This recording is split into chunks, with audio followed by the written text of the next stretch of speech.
bandiraɓe noko Ndeye Diarra Gaye anniversaire deuxième édition Ndeye Diarra ɗo e Dakar Guédiawaye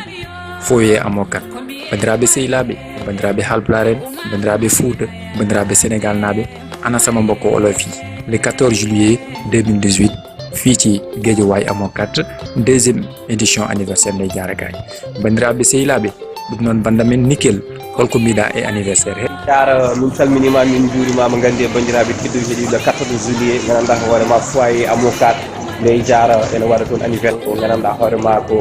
foyer amokat e Ndeye Diarra artiste multidimension invité d'honneur noon ko Baba Gaye Siri Bocar Ñawɗo bandiraɓe tedduɓe on jaara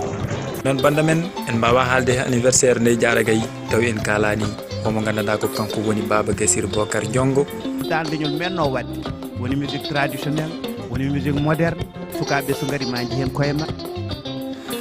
ñoko deggundu pare o noon woni kalfinaɗo ñalawma o ko Samba Ndongo ko responsable politique Thiaroye Giddi Kaw nden noon banda men min Ndeye Amadou won kala jiiɗumi toon yo wiyam hayyo bandam Rabbil alamina Allahu deuxième édition Ndeye Diarra toto foyer amokat la 14 juillet koye onon fo kay on noddama assalamu aleykum bandiraɓe mi salmini moni kala indirmo yettode mum ko Ndeye Diarra Gaye e deuxième édition muɗum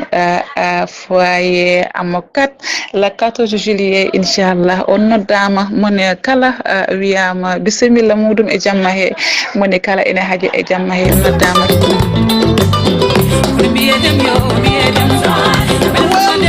Be